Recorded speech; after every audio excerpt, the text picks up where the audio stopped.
Buenas noches, bienvenidos. Estamos en vivo, son las 22 horas 1 minuto. Y prepárense, porque vamos a hablar de las medidas económicas que ya ha anunciado Daniel Noboa y que debería tomar para una economía tan frágil como la que encuentra. Para empezar, algo que no les gustará a los organismos internacionales, y se los dijo allá, no piensa aumentar impuestos, que fue su promesa. Otra cosa adicional, los va a reducir el IVA del 12 al 5% para el sector de la construcción.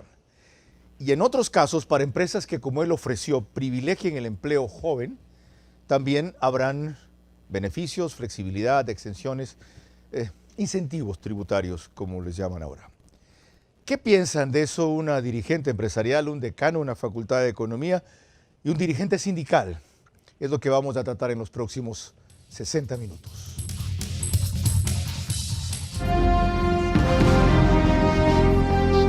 Este es Vera a su manera. Un comunicador que desde 1975 ha sacudido la televisión con formatos y estilos polémicos, sin ocultar sus simpatías ni jactarse de objetividad, pues el periodismo de opinión siempre asume una posición. Bienvenidos a coincidir o discrepar con Vera a su manera. Opinión con propósito. Democracia.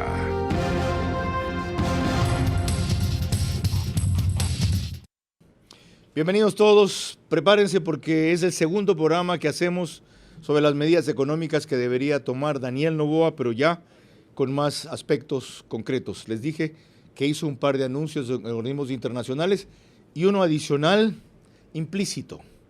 Si no me prestan plata, el país puede caer en default en el 2024. A mucha gente le pareció una amenaza, a otra gente le pareció contraproducente y algunos más dijeron que fue un mecanismo muy hábil y franco de presión respecto a la situación en que se encuentra actualmente el Ecuador. De paso, trataremos también este tema el sábado en Veraz 22 horas, pero será con otro invitado, el que más ha insistido en esta materia, el economista Alberto Acosta Burneo. Ahora les recuerdo que nos pueden seguir en Facebook y YouTube por Ver a su manera. Estamos por Extreme TV Cable, Canal 15 de Vito TVO y 709 en alta definición, también de Vito TVO. En DirecTV el canal es 194, corresponde a Manavisión, Canal 9. En Manaví es señal abierta. Hoy hubo un desayuno de TPM explicando las bondades de su delegación. ¿Cuándo vienen acá? ¿Cuál es el miedo? Ya, 2 semanas tengo invitándolos. El que estaba delegado para hablar está en los Estados Unidos. Aquí esto es en vivo, lo que dicen sale, pero lo que pienso no se calla, por si acaso. Y si ustedes tienen la razón, ¿por qué la dilación? Vuelvo a lo nuestro. Radio. No, la RTU, cierto, antes de que me olvide. Gracias a RTU estamos en todas las cableras. DirecTV 177, CNT 12, TV Cable 69, Claro TV 30, Cable Unión 09. Ahora sí, radio. Centro 101.3 FM. Yo tengo el tema, Fernando, andar golpeando la mesa. Repréndeme. Ya, y me olvido que esto no tiene paño, entonces a cada rato te causa un problema con el programa. Discúlpame. Sí, tengo el tema de golpear esta cuestión. Y ahorita que me oigo me doy cuenta. Perdón. Estaba en Candela me toca, ¿ok? 89.3 FM. Anoche me di cuenta. En Manaví, con K. También es 89.3 FM en Riobamba, pero se trata de La Bonita, el centro del país. Y Radio Única en Quito, 94.5 FM, desde hace 3 semanas con nosotros. Mil gracias. María Clara Triviño Martínez, bienvenida y buenas noches. Gracias, Carlos. Buenas noches para ti y para todos nuestros amigos que nos ven a través de las pantallas y también nos escuchan en la radio. Empecemos reseñando cómo el tema económico fue el predominante en la visita del presidente electo Daniel Noboa a Estados Unidos tras su extensa gira por Europa, según lo reseñó Luisa María Heredia de Ecoavisa. Daniel Noboa llegó a Estados Unidos la tarde del sábado tras una larga gira por Europa. La primera cita fue con Carlos Felipe Jaramillo, vicepresidente del Banco Mundial para la región de América Latina y el Caribe, que tiene a su cargo una cartera de programas de asistencia técnica y de subvenciones que bordea los $32.000 millones. Lo siguiente en la agenda del presidente electo fue un encuentro con los principales directivos del Fondo Monetario Internacional. Después, Daniel Noboa y su comitiva se reunieron con el secretario general de la OEA, Luis Almagro, y con altos funcionarios del gobierno y del Parlamento estadounidense. Lo siguiente en la agenda, que durará hasta este martes, son citas y reuniones con inversionistas y empresarios, cámaras de comercio y bancos de inversión.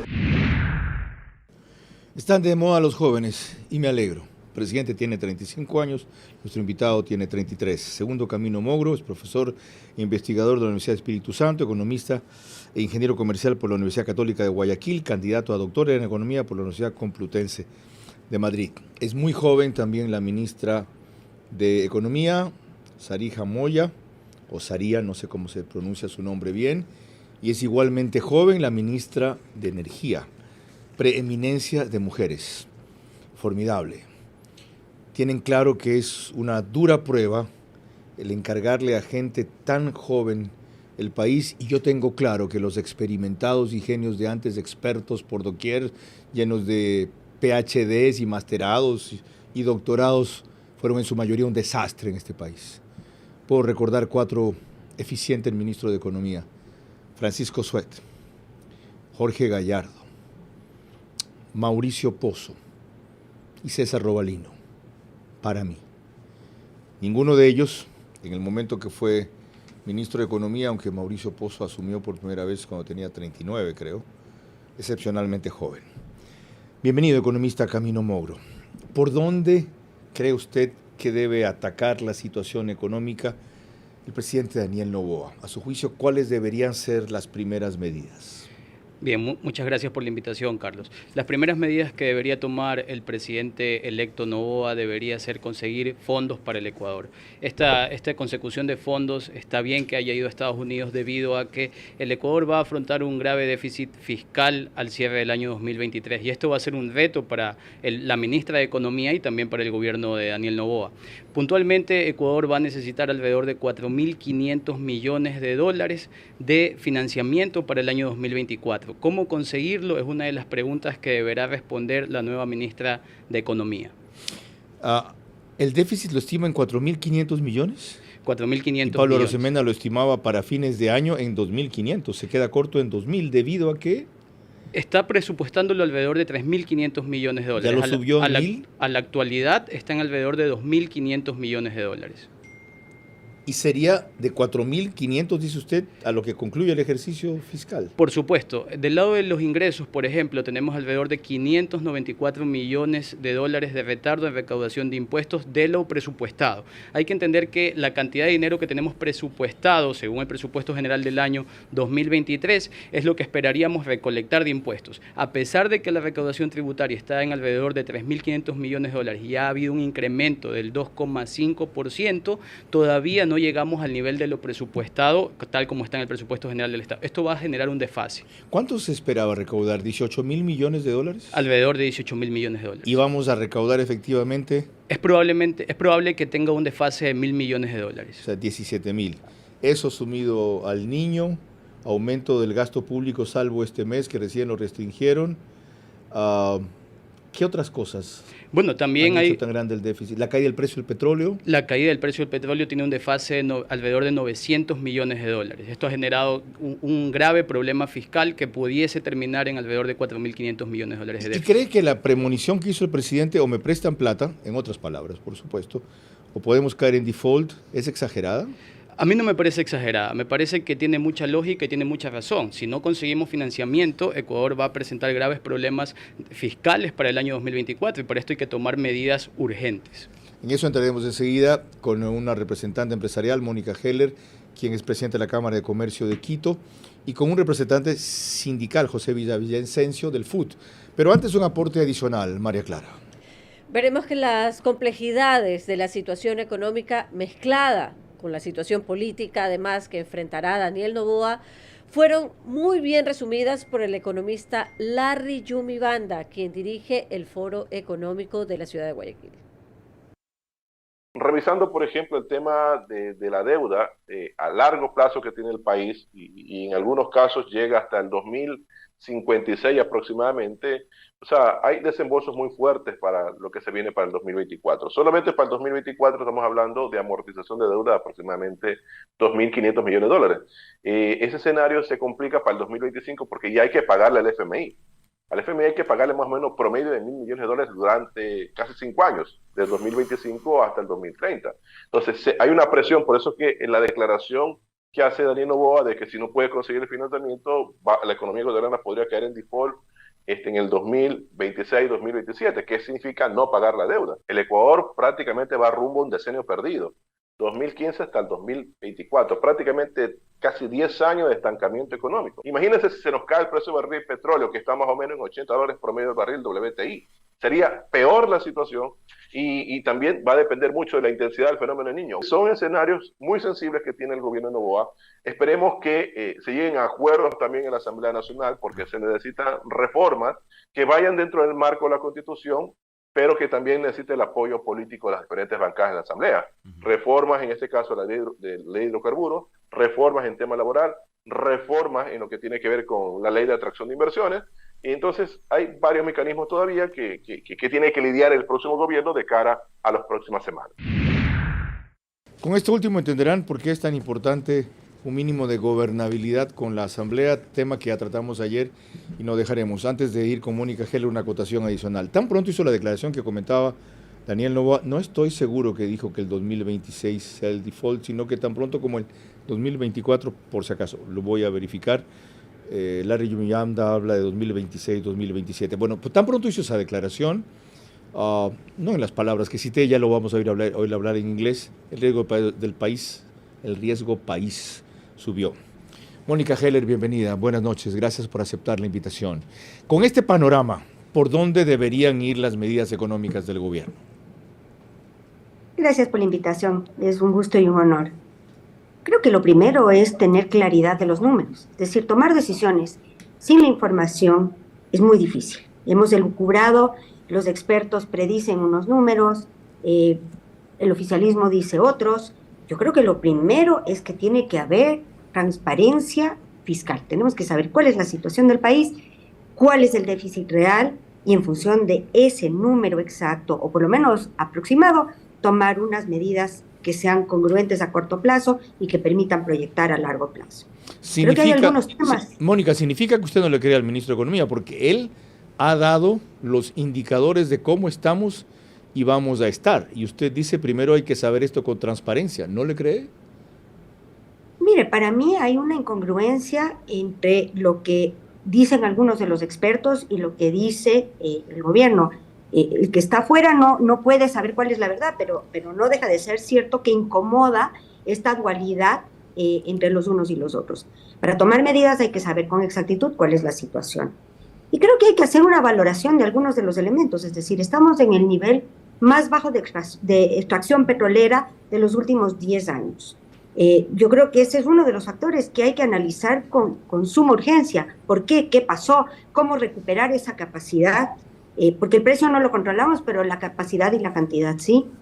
Creo que hay que hacer verdaderamente un análisis de gasto del sector público. Si no se cierra la llave, no importa cuánta plata se recoja, no va a alcanzar nunca. Entonces yo creo que esto tiene que ser un ejercicio de medidas en conjunto que ataquen los diferentes frentes y que permitan solventar el problema inmediato y urgente que será el de pagar sueldos a fin de año y el de proyectarnos a mediano y largo plazo con todos los aspectos de la administración pública, desde llevar un Estado y no tener cortes energéticos y una serie de otros problemas hasta pagar la deuda externa. Bien, entiendo claramente su exigencia. Enseguida retomamos otro aspecto de su visión. Ahora vamos a José Villavicencio. Noten como en el panel tenemos un académico de economía, una empresaria en el sector de comercio de Quito, muy destacada antes de asumir esa presidencia, y un dirigente sindical ya histórico, José Villavicencio, del FUT. La misma inquietud, José. Buenas noches y gracias por acompañarnos. Con el panorama hasta ahora planteado, teniendo en cuenta que la cosa puede ser peor y de repente no tan grave, una vez que se contrasten y comparen cifras, ¿qué proponen ustedes hacer inicialmente? Carlos, buenas noches, gracias por la invitación. Yo creo que compartimos el hecho que hay que transparentar las cifras, porque un claro ejemplo es lo que está pasando en los actuales momentos. El gobierno no ha tenido ni siquiera la capacidad para entregar los recursos a los gobiernos autónomos centralizados, a los consejos provinciales, y eso se refleja que los trabajadores en este país no han cobrado 2 hasta 5 meses, y esa es una situación crítica grave en el tema de reactivar, dinamizar la economía de nuestro país. ¿Qué planteamos? Sería bueno conocer también la propuesta económica del presidente electo. Ha hecho algunos pronunciamientos como bajar el IVA en el tema de la construcción. Nosotros hemos venido planteando que el IVA no debe bajarse solo en una área, sino bajarlo del 12 al 10%, que va a dinamizar la economía en nuestro país. Yo creo que transparentar la realidad económica, porque el déficit, unos hablan de 4.500, otros dicen que sobrepasa los 8.000 millones, entonces pasa por ver cuál es la realidad, porque este gobierno ha sido sí, muy hábil para maquillar y mentir al pueblo ecuatoriano frente a la realidad económica que estamos viviendo en los actuales momentos. José, ¿cómo van a exigir ustedes, y qué bueno que en ese punto por lo menos coincidan con la representante gremial empresarial esta noche, que se concilien las cifras para que no haya, cuando asuma el nuevo gobierno, el típico anuncio, nos mintieron, esto no era como dijeron? Entonces, ¿para qué diablos hay proceso de transición? Ahora que hay ministra de Economía, debe reunirse con el de Economía, cruzar datos hasta donde puedan, verificar, transparentar, confrontar y contrastar y luego decirnos ella, esto es lo que hasta ahora he encontrado, sin perjuicio de que luego tenga sorpresas, o no estoy contenta ni satisfecha ni conforme con lo que me han dicho. Cuando asuma las riendas les diré lo que en verdad es y podremos entender a qué atenernos. Pero si ustedes exigen eso ahora y no después, podemos ahorrarnos algunas sorpresas. Creo que lo que dijo el presidente Lasso, que se ha preparado 10 y más años para gobernar a los ecuatorianos, ojalá les sirva para por lo menos dejar transparentando la realidad económica y la situación que vive el pueblo ecuatoriano, porque al parecer se preparó tanto que se fundió antes de tiempo, porque en los hechos nos está dejando en a oscuras. Me ha hecho reír. Celebro su sentido del humor, que es agrio y justo. Yo no tengo tan buen talante para ver las cosas con ese humor. José, ya retornamos con usted. María Clara. Ahora veremos que el economista Osvaldo Landázuri empieza por una recomendación muy simple. Lo primero, dice él, renegociar todo lo que se pueda. Lo primero que uno tendría que hacer sentado en el poder es renegociar todo lo que pueda. Es decir, es lo que yo buscaría hacer, tratar de renegociar y conseguir recursos de alguna manera. La preventa petrolera que tanto criticó Lasso al expresidente Correa está en el tapete y probablemente no quede otra salida que aquello, pero hay que entender que eso es pan para hoy y hambre para mañana, porque estás prevendiendo el petróleo que entregaríamos hasta marzo del próximo año. Entonces, yo creo que esa ya debería ser una decisión del nuevo presidente dentro de un paquete de medidas que hay que tomar. Si es que ahora, por ejemplo, planteamos una reforma tributaria, que yo no le veo realmente, porque cobrar impuesto a las empresas, no porque sea empresario, pero la técnica me dice que este momento lo que haría es acentuar aún más el desempleo y la inversión en el país. Economista, ahí hay una cuestión de elemental lógica. Renegociar lo que se pueda. Pero ¿cómo identificamos lo que se puede renegociar? ¿Qué se puede volver a renegociar si últimamente ya hubo una renegociación para entonces buena, pero ahora insuficiente? Bueno, lo primero que hay que renegociar definitivamente es la deuda externa. Tratar de conversar con los multilaterales y hacerles ver que Ecuador no está pasando por un buen momento debido a la situación fiscal, debido a la situación que ha venido arrastrándose desde otros gobiernos y que esta es la consecuencia del mal manejo fiscal que hemos tenido desde hace muchísimo tiempo. ¿Y no ha habido en este mal manejo fiscal también? Por supuesto, por supuesto. Creo que el manejo fiscal... ¿Por qué dice de otros gobiernos? Porque no incluye a este. no estoy incluyendo el gobierno de Daniel Noboa porque todavía no ha sido posesionado. Pero ya, yo lo entendí mal. Definitivamente el manejo fiscal ha sido bastante paupérrimo desde los gobiernos anteriores hasta el actual. Obviamente sin incluir a Daniel Noboa, que aparentemente tiene ideas bastante novedosas para poder atacar el déficit fiscal, como por ejemplo tratar de enviar una nueva ley que involucre la generación de empleo juvenil. Ahora, más allá de la creación de empleo juvenil, también tiene que enviarse una ley que tenga que ver con la seguridad pública. Yo creo puntualmente que si no mejoramos la seguridad pública, cualquier ley económica que enviemos a la Asamblea no va a tener el impacto que esperaríamos en la economía, debido específicamente a que los empresarios y también los empleados no van a poder realizar sus actividades de forma adecuada mientras no puedan salir a las calles.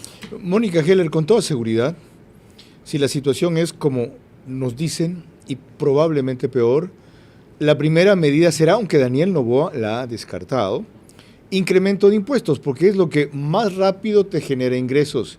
Y allí apelarían al IVA, y ya se ha repetido que históricamente el IVA es el segundo más bajo en América Latina en este país. En el evento no consentido de que suban el IVA mínimo del 12 al 15%, ¿qué posición tendría frente a ello su gremio, el del comercio? Mira, hay que mirar las cosas en su conjunto, no se puede ver cada uno de los elementos aisladamente. Hemos pasado momentos muy duros, hemos sido el país que más lentamente se recuperó de COVID. Hemos pasado una crisis de seguridad que ha repercutido matemáticamente en el ejercicio comercial del país. Estamos pasando por una crisis energética, tenemos un problema de desempleo inmenso, y tenemos que tomar decisiones en conjunto que tengan lógica y congruencia. Si queremos mejorar la economía, reactivar la economía, con un resultado de generar más empleo, generar más contribución impositiva, reactivar en general la economía y darle movimiento al país, no podemos tomar medidas que son contraproducentes a eso. Es decir, subir el IVA es una medida que técnicamente va a resultar en exactamente lo contrario. Sí, a lo mejor a corto plazo habrá más recaudación, no sé cuán significativa, pero en el volumen total de transacciones y en la activación de la economía el resultado muy seguramente será negativo. Creo que más bien la lógica en este momento es exactamente y matemáticamente la contraria. Hay que liberar la economía, hay que facilitar permisos, hay que generar licencias de funcionamiento, hay que motivar a la inversión, hay que atraer inversión extranjera, hay que firmar acuerdos bilaterales, es decir, hay que hacer todo lo que esté en manos del Estado para fomentar inversión que a su vez traerá más empleo, más contribución impositiva y más actividad en general. Vuelvo al representante del sector sindical, José Villavicencio, dirigente del FUT.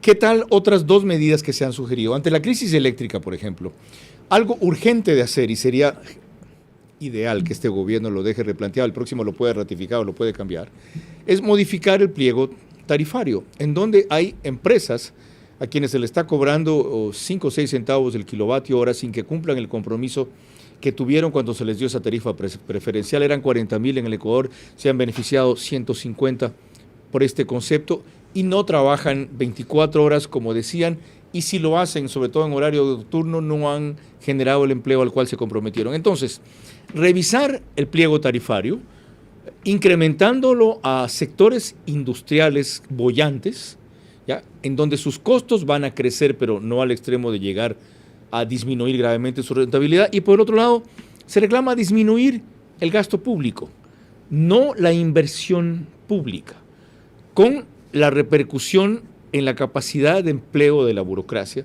pues hay una cantidad de organismos inútiles que se podrían eliminar, pero en el momento que se eliminen también, la estimación es que se eliminarían 10,000 plazas de trabajo. ¿Su opinión? Carlos, obviamente hay que tomar medidas integrales para resolver el problema del país, y obviamente tiene que ver con varias cosas. Nosotros hemos venido planteando que en el tema de la situación en el sector público se debe hacer un estudio técnico transparente de cuál es esa realidad y qué personal se requiere en las diferentes instituciones, llámese esto salud, educación, etcétera. Y eso entonces necesita una decisión política, eso necesita una decisión técnica, porque también hay que tomar en cuenta que hay como más de 60,000 servidores públicos que están en condiciones precarias, porque laboran más de 8 o 10 años y siguen con nombramiento provisional. Hay que normalizarle a esa gente. Segundo, el tema es de que frente a la situación de que dicen que hay que achicar el tamaño del Estado, hay trabajadores y servidores públicos que se jubilan, pero se eliminan esas partidas.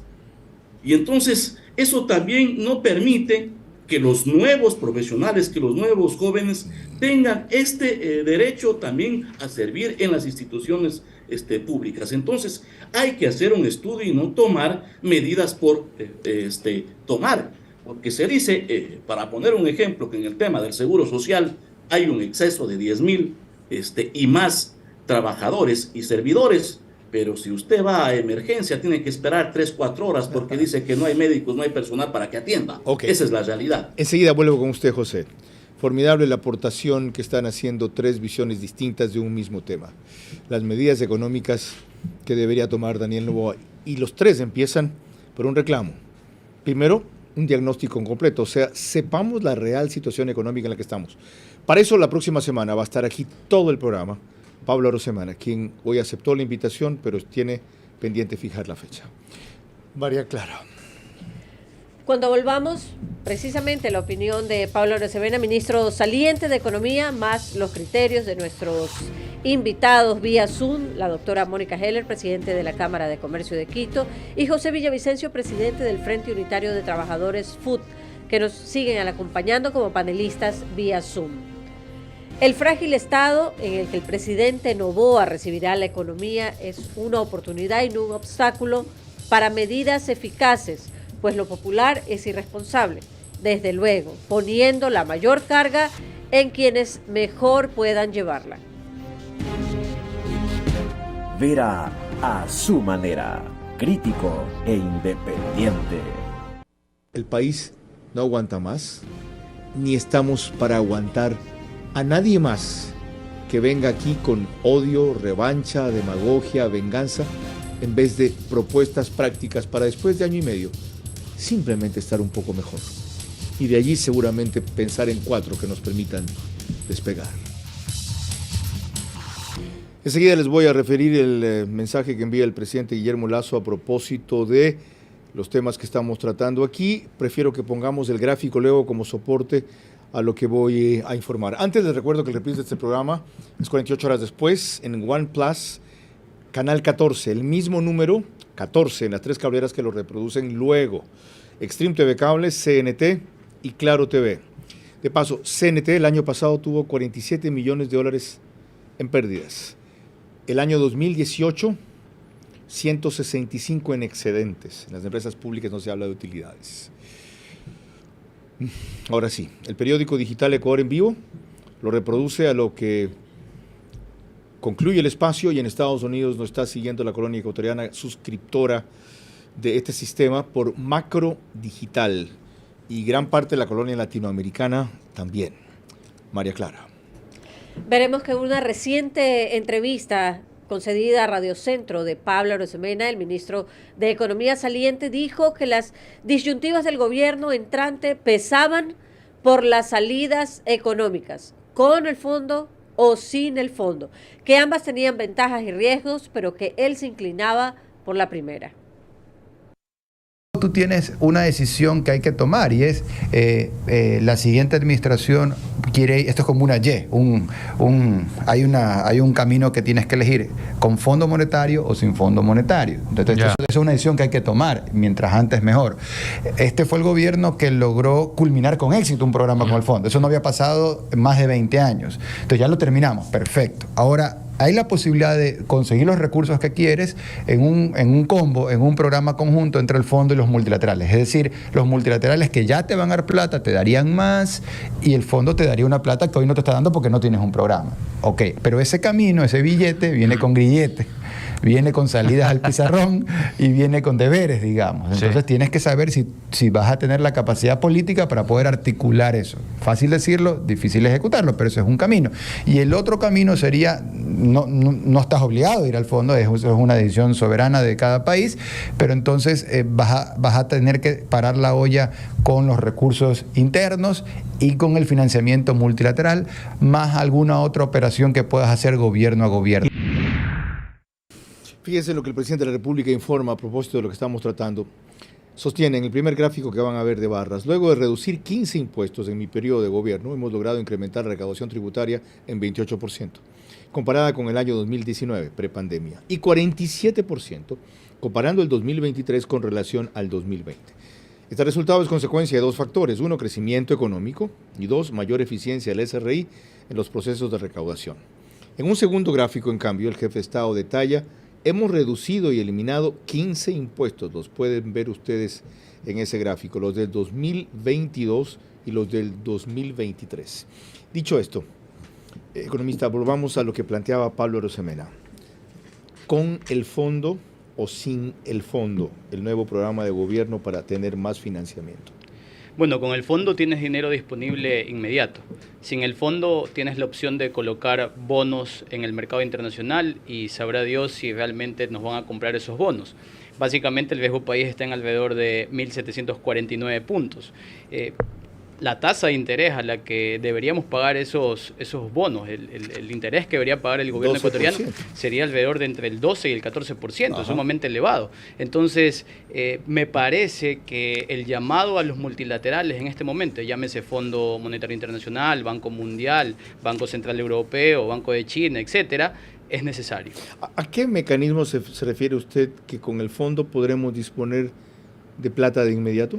Bueno, estaríamos hablando de un préstamo puente, como ya lo mencionó el mismo presidente electo Daniel Noboa, alrededor de 1.000 millones que pueden ayudar a financiar lo que sea necesario para terminar el año. ¿Tan poco y tan bajo? Tampoco tan bajo, pero con una tasa de interés muy pequeña. ¿Lo pediría solamente eso en diciembre? Lo pediría para diciembre y enero. Ok. Doctora Heller, la misma inquietud. De paso, Mónica Heller tiene estudios en la Universidad de Tulane, Universidad de París, Universidad de Boston, tiene un BA y un BS en Administración de Negocios y doctorado en Jurisprudencia, por eso lo de doctora Heller. ¿Con el fondo o sin el fondo y hasta dónde? No creo que haya opción. Yo creo que uno analiza posibilidades cuando existen, y creo que en este momento la colocación de bonos en el mercado internacional, primero, no es una respuesta inmediata, toma tiempo. Segundo, el costo, el servicio a la deuda sería inmenso. Y tercero, no creo que Ecuador goce de suficiente credibilidad como para poder colocar exitosamente una emisión de bonos hoy.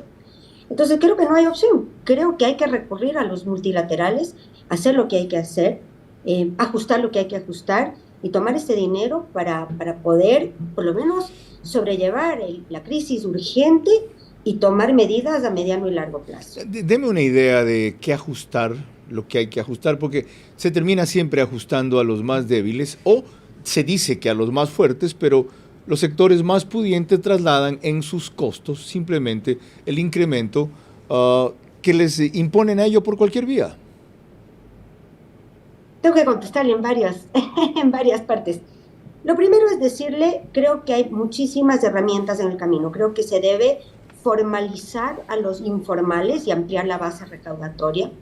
Creo que se debe sancionar con más fortaleza la evasión, minimizando ese elemento. Creo que hay que hacer ahorros urgentes y radicales en el sector público. Creo que hay que evaluar el tema de explotación petrolera, que no lo tenemos claro, es decir, hemos visto el decrecimiento en la productividad, pero no conocemos claramente las causas. Creo que tenemos que liberar, y entiendo que este es un tema conflictivo, lo que le voy a decir, pero no creo que tenemos opción. Creo que tenemos que liberalizar el tema de la minería en el Ecuador, la minería formal, la minería respetuosa, la minería que cumple, pero creo que hay que abrir ese espacio porque el Ecuador necesita esos ingresos.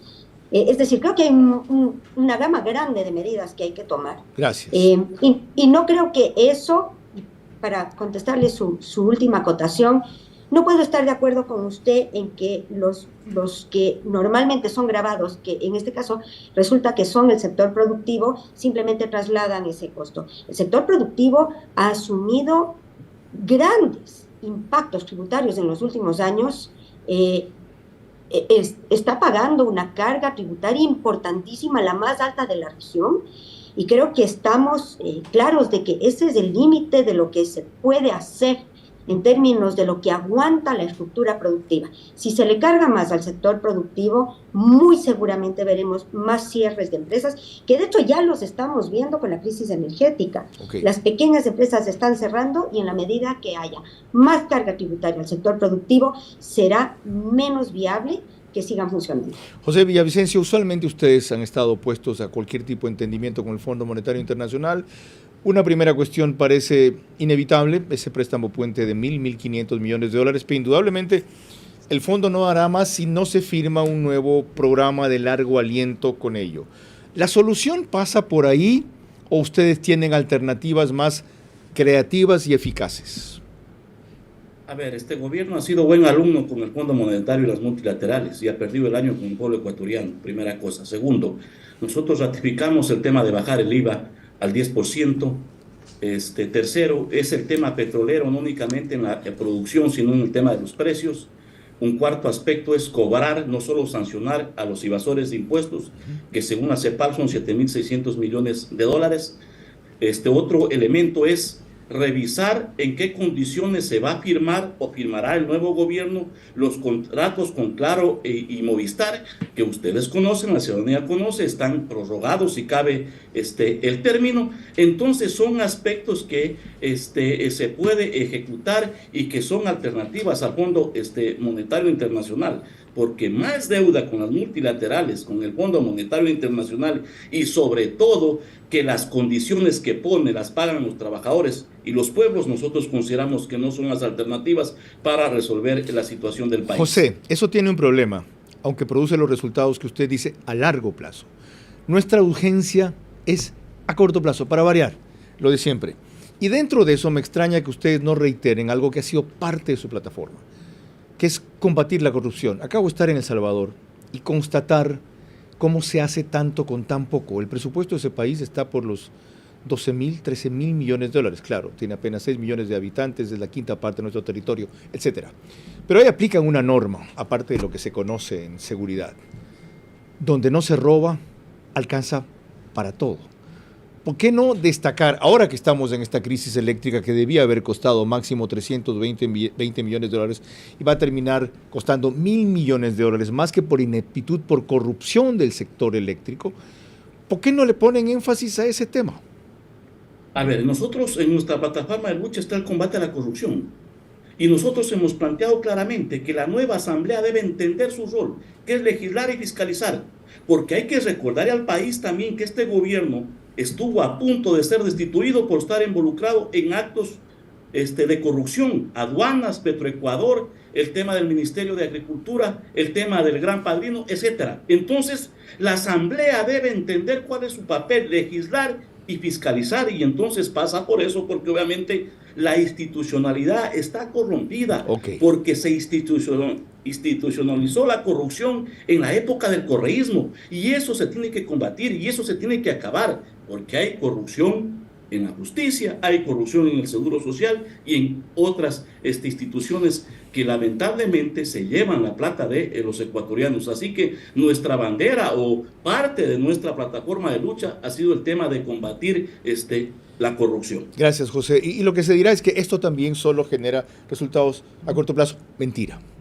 Miren, si se hubiera hecho a tiempo lo que este inepto de Gonzalo Quillas advirtió que se debía hacer en febrero del 2021, reparar las eléctricas y darles mantenimiento, cuestión que entonces habría costado 80 o 120 millones de dólares máximo, en este rato habría una capacidad generadora de 600 megavatios que casi habría evitado comprarle energía a Colombia o en todo caso impedido los apagones.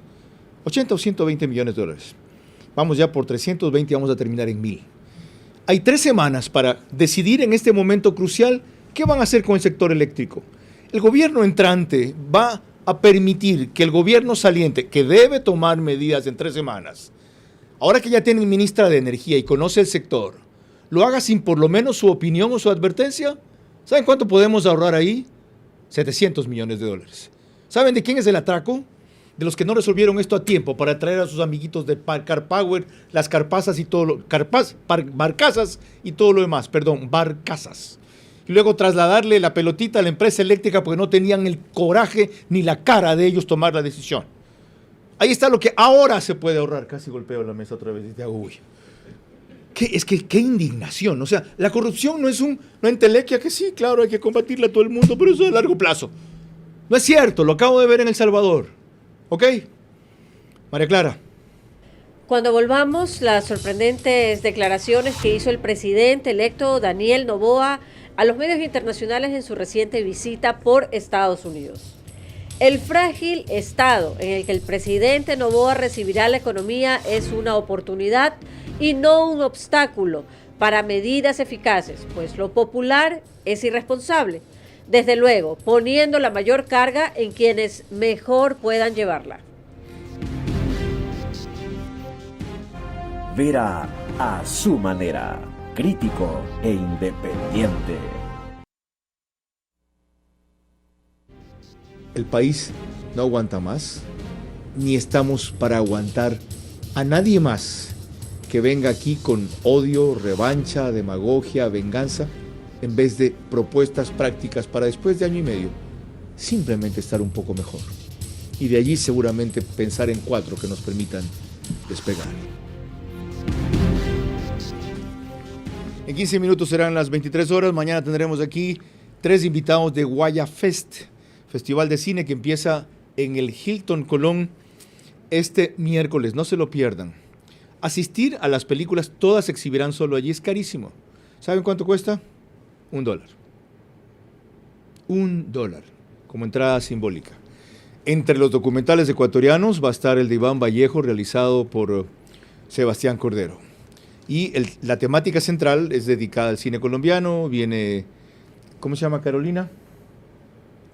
¿Qué estábamos hablando? Sabino. Carolina Sabino. Va a estar aquí Arciniegas, el comentarista de CNN. En fin, ustedes van a disfrutar esto.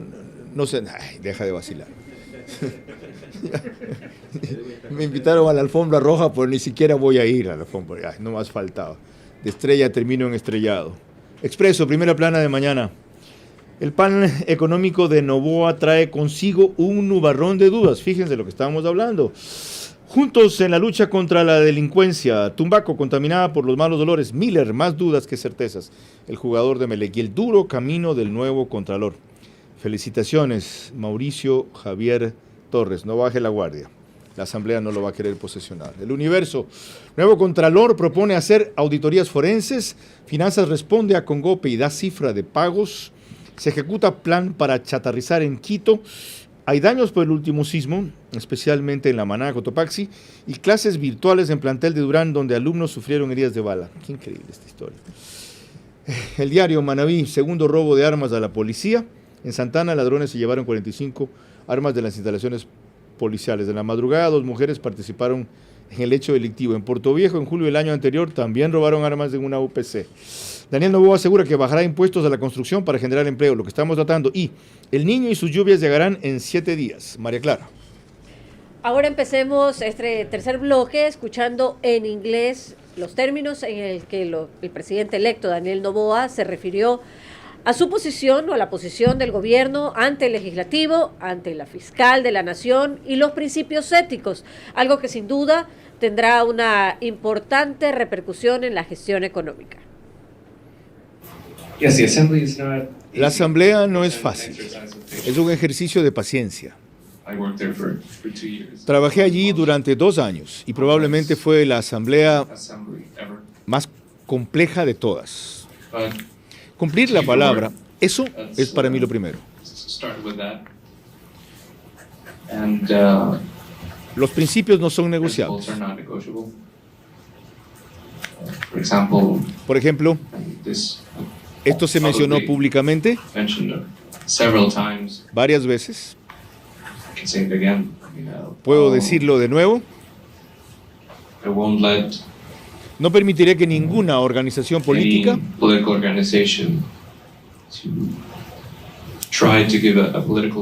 intente hacerle un juicio político a nuestra fiscal general. Necesitamos proteger a personas como ella, que trabaja duro contra las organizaciones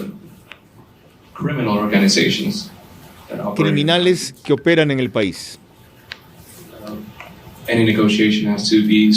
Cualquier negociación tiene que ser estrictamente legislativa. No hay pactos ocultos, ni cogobierno, ni ministerios. Creo que ese es siempre el principio del fin. Una vez que empiezas a trabajar así, terminas mal. Es mejor ser parte de la minoría en una asamblea que ser parte de la mayoría que cada día le pone un arma en la cabeza a uno. Porque eso significa que vuestra mayoría es frágil. Estas declaraciones políticas respecto a la mayoría en la asamblea que necesitará para ciertas reformas indispensables y urgentes, ¿complica el manejo económico de Daniel Noboa? Yo creo que no lo complica, yo creo que da más claridad de efectivamente cómo va a hacer su gobierno en temas políticos y cómo va a manejar el tema con la Asamblea, enviando decretos o leyes económicamente urgentes para que la Asamblea los pueda tramitar de la forma urgente como tal y en 30 días pues tengamos una votación cada mes y se pueda ayudar a la economía rápidamente. Doctora Mónica Heller, igual pregunta, ¿qué piensa usted de esas definiciones políticas respecto a si viabilizan lo económico? ¿El micrófono? Sí. Ahí. Creo que uno de los grandes retos del nuevo gobierno es precisamente la relación con la Asamblea. La gobernabilidad es una de las preocupaciones. Por supuesto, siempre está la opción de gobernar por decreto. Creo que en la política hay que convencer cuando no se puede imponer. Creo que tener acuerdos que son claros, legales y sobre la mesa siempre es una opción y creo que en política los acuerdos son válidos. Habiendo dicho eso, tengo que respetar la posición del presidente electo. Entiendo cuál es su mensaje y verdaderamente espero que tenga la fortaleza para poder gobernar y que la Asamblea se despoje de sus banderas políticas y de sus pequeños intereses y entienda que nos estamos jugando la vida y que permitan un gobierno de consensos y de intereses comunes por el bien del país. Lo último que usted dice no es ninguna exageración. Nos estamos jugando la vida, especialmente quienes vivimos en Guayaquil. Y ya en cualquier zona, a cualquier hora, por cualquier motivo. Antes el secuestro era un cuidado o patrimonio de los ricos, ahora es de cualquiera. Por $200 de rescate, 500, 2,000 por lo bajo. Dicho esto, José Fabián Villavicencio Cañar no solo es dirigente sindical, José es ingeniero en contabilidad y auditoría de la Universidad Técnica de Cotopaxi. Con ese aval, lo político que usted le acaba de oír definir a Daniel Noboa en el extranjero, principalmente respecto a la Asamblea, pero también sobre la corrupción, fíjese cómo dice organizaciones delincuenciales, ¿ya? ¿Cómo las define? No habla de crimen organizado, no hablan de grupos delincuenciales, de organizaciones delincuenciales. Es una cosa bien amplia que comprende todos los ámbitos, no excluye a ninguno. ¿Eso va a allanarle el camino o complicárselo más? Los acuerdos que haga con la Asamblea que vayan en beneficio de los trabajadores y los pueblos son los correctos. No podemos estar de acuerdo que los bloques de las asambleas o la nueva asamblea pretenda de entrar tratando de imponer o negociar la destitución de la fiscal, que ha sido la única, si cabe el término, la que se ha enfrentado a las mafias y en particular a las mafias del correísmo. Y entonces por eso el Frente Unitario de los Trabajadores hemos planteado ese respaldo a la fiscal cuando se trata de combatir la corrupción y el tema de la impunidad. Entonces, obviamente no se puede poner por delante estos acuerdos de pretender bajarse a la única que ha tenido la capacidad de enfrentarse a las mafias que existen en nuestro país. Quedan aún preguntas claves para ustedes tres que les planteará María Clara Triviño al volver. La limitación de esa respuesta es solo en sí o no, pero adicionalmente tendrán una última reflexión para complementar lo que han dicho o incluir algún tema que todavía no hemos tratado. María Clara. En efecto, todo eso lo tendremos ya en el bloque final. El frágil estado en el que el presidente Noboa recibirá la economía es una oportunidad y no un obstáculo para medidas eficaces, pues lo popular es irresponsable, desde luego poniendo la mayor carga en quienes mejor puedan llevarla.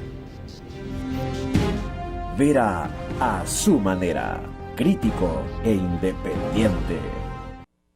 El país no aguanta más, ni estamos para aguantar a nadie más que venga aquí con odio, revancha, demagogia, venganza, en vez de propuestas prácticas para después de año y medio simplemente estar un poco mejor. Y de allí seguramente pensar en 4 que nos permitan despegar. Gracias por todos sus comentarios, especialmente por sus críticas. Si no vamos a agotar el tema en 1 hora, vendrá el ministro de Economía, Pablo Arosemena, la próxima semana. El sábado va a estar en Veraz el economista Alberto Acosta Burneo, 22 horas, en medios digitales exclusivos, La Posta. En los demás, muchos de los que nos acompañan aquí, muchos. Creo que solamente RT1 está el día sábado, y las radios son las 2 de mayor cobertura nacional del Grupo Canesa, Caravana y Di-Blue. Ahora, María Clara con su rito final. Gracias, Carlos. Ahora las preguntas para nuestros panelistas invitados, recordándoles que deben de ser respondidas en términos de sí o no. Las primeras preguntas son para la doctora Heller. La primera pregunta para usted, doctora. Ustedes han tenido una carga adicional, sin ser tributaria, asumir los costos de su propia seguridad. La pregunta sería, ¿existe algún mecanismo a través del cual el Estado los pueda compensar, sí o no? Sí. La segunda y última, ¿es usted partidaria de eliminar aún más ciertas extensiones para aumentar la recaudación tributaria del Estado, sí o no? No. Muchísimas gracias. Ahora las preguntas para el economista Camino. La primera para usted, economista. ¿Coincide que el verdadero ministro de Economía del presidente será el asesor Alberto Dajic más que cualquier otro que ocupe la cartera, sí o no? No. La segunda y última, en la misma línea.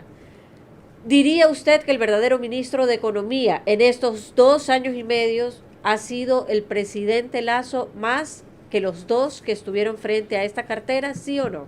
No.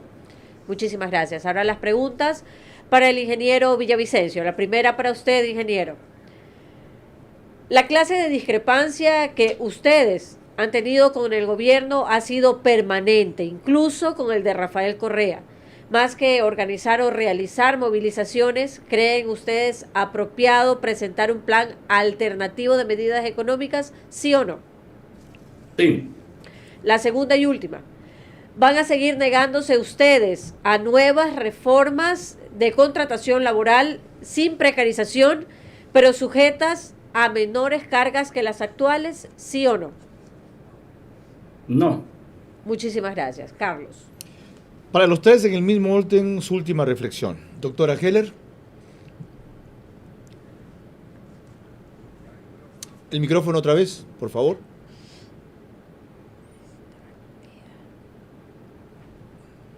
Ahora sí. Dele. No. Creo que es un momento terriblemente complicado para el país. No quisiera estar en los zapatos del presidente electo. Tiene retos importantísimos, retos fiscales, retos de seguridad, retos de empleo, la seguridad social.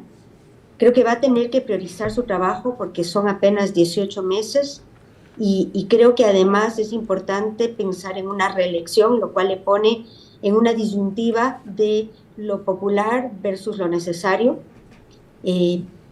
Creo que va a necesitar todo el apoyo del país, porque el éxito del gobierno es el éxito de los ecuatorianos, y creo que es un momento donde todos debemos de poner pequeños intereses para contribuir al bienestar del país y poder salir en conjunto de esta situación tan compleja y tan riesgosa.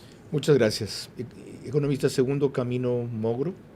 El presidente electo Noboa tiene grandes retos. Me parece que el hecho de refrescar con caras nuevas, jóvenes, en los diferentes ministerios del gobierno va a darle esa frescura al nuevo gobierno y va a tratar de ayudar también en temas de disminución de la percepción de la corrupción en los diferentes ministerios. Para esto es necesario que el gobierno comience a trabajar en temas de seguridad pública. Sin seguridad pública, la economía no se va a reactivar de la forma que esperaríamos, no se va a generar el empleo necesario como lo esperaríamos y eso va a llevar a graves problemas sociales otra vez. Por lo tanto, mi sugerencia es para que el presidente se enfoque en la seguridad pública. Ingeniero José Villavicencio.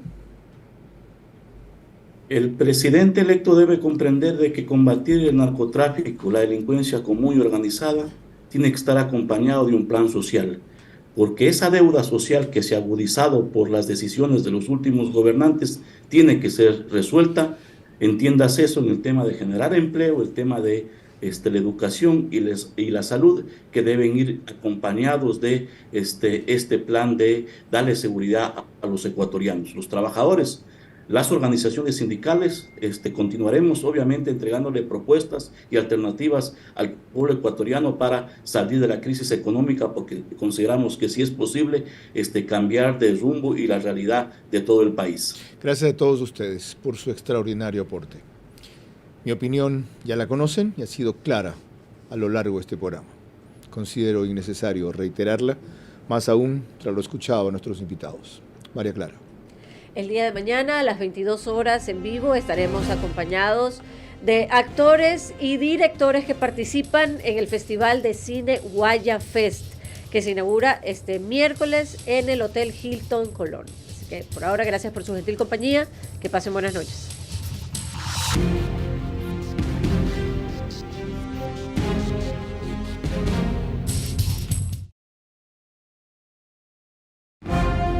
Vera a su manera. Llegó gracias al auspicio de